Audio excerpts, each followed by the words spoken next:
અધ્યાય 3 કર્મયોગ. અર્જુન ઉવાચ જ્યાયસી ચેત કર્મણસ્તે મતા બુદ્ધિર્જનાર્દન તત્કિં કર્મણિ ઘોરે મામ નિયોજયસી કેશવ વ્યામિશ્રેણેવ વાક્યેન બુદ્ધિમ મોહયસી વમે તદેકં વદ નિશ્ચિત્ય યેન શ્રેયોહમાપ્નુયામ. અર્જુને કહ્યું, હે જનાર્દન, જો તમે બુદ્ધિને કર્મથી શ્રેષ્ઠ માનતા હો તો પછી તમે મને આ ઘોર યુદ્ધ કરવા શા માટે કહી રહ્યા છો? આપના સંદિગ્ધ ઉપદેશોથી મારી મતિ વિહ્વળ બની ગઈ છે. કૃપા કરીને નિશ્ચયપૂર્વક મને કોઈ એવો માર્ગ બતાવો જે મારા માટે સર્વાધિક કલ્યાણકારી હોય. શ્રી ભગવાન વાચ લોકેસ્મિન દ્વિવિધા નિષ્ઠા પુરા પ્રોક્તા મયા નઘ જ્ઞાનયોગેન સાંખ્યાનામ કર્મયોગેન યોગિનામ. પરમ કૃપાળુ ભગવાન બોલ્યા, હે નિષ્પાપ અર્જુન, મેં આ પૂર્વે પ્રબુદ્ધ જ્ઞાન પ્રાપ્તિ માટેના 2 માર્ગો અંગેનું વર્ણન કર્યું છે. જ્ઞાન યોગ તેમના માટે જેમની વૃત્તિ ચિંતન પરાયણ હોય છે, અને કર્મયોગ તેમના માટે જેમની વૃત્તિ કર્તવ્ય પરાયણ હોય છે. ન કર્મણા મનારંભા નૈષ્કર્મ્યમ પુરુષોશ્નુતે ન ચ સંન્યાસનાદેવ સિદ્ધિં સમધિગચ્છતિ. મનુષ્ય કેવળ ન તો કર્મથી વિમુખ રહીને કર્મફળમાંથી મુક્તિ મેળવી શકે છે કે ન તો કેવળ શારીરિક સંન્યાસ લઈને જ્ઞાનની સિદ્ધાવસ્થા પ્રાપ્ત કરી શકે છે. ન હિ કશ્ચિત ક્ષણમપી જાતુ તિષ્ઠત્ય કર્મકૃત કાર્યતે હ્યવશઃ કર્મ સર્વઃ પ્રકૃતિજૈર્ગુણૈઃ.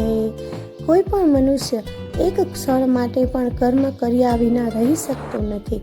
વાસ્તવમાં સર્વ પ્રાણીઓ તેમની માયિક પ્રકૃતિના 3 ગુણો દ્વારા કર્મ કરવા વિવશ હોય છે. કર્મેન્દ્રિયાણિ સંયમ્ય ય આસ્તે મનસા સ્મરન ઇન્દ્રિયાર્થાન વિમૂઢાત્મા મિથ્યાચારસ્સ ઉચ્યતે. જે પોતાની કર્મેન્દ્રિયોને વશમાં રાખે છે અને મનમાં ઇન્દ્રિયોના વિષયોનું ચિંતન કરતો રહે છે, તે નિસંદેહ પોતાને છેતરે છે અને તે દંભી કહેવાય છે. યસ્તિવન્દ્રિયાણિ મનસા નિયમ્યારભતેર્જુન કર્મેન્દ્રિયૈ કર્મયોગ મસક્તસ્સ વિશિષ્યતે. પરંતુ જે કર્મયોગીઓ જેઓ મનથી તેમની જ્ઞાનેન્દ્રિયોને નિયંત્રિત રાખે છે, હે અર્જુન, અને કર્મેન્દ્રિયોને આસક્તિ વિના કર્મમાં વ્યસ્ત રાખે છે, તે નિશ્ચિત રૂપે શ્રેષ્ઠ છે.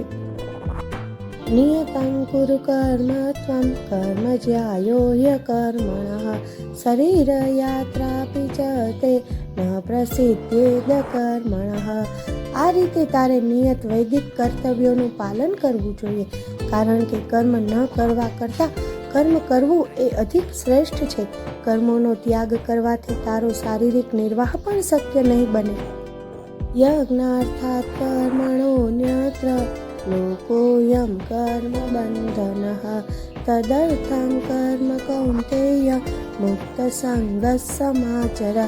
કર્મ ભગવાનની પ્રીતિ અર્થે થતા યજ્ઞ તરીકે કરવું જોઈએ, અન્યથા આ ભૌતિક જગતમાં કર્મ બંધનનું કારણ બને છે. તેથી હે કુંતી પુત્ર, ભગવાનની પ્રસન્નતા અર્થે ફળમાં આસક્તિ રાખ્યા વિના તારા નિયત કર્મો કર.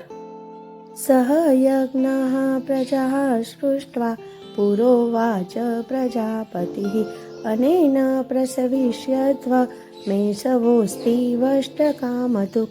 સૃષ્ટિના પ્રારંભે બ્રહ્માએ મનુષ્યોનું સર્જન તેમના કર્તવ્યો સાથે કર્યું અને કહ્યું, આ યજ્ઞોનું પાલન કરીને સમૃદ્ધ થાવ, કારણ કે તે તમે જે કંઈ પ્રાપ્ત કરવા ઈચ્છશો તે પ્રદાન કરશે.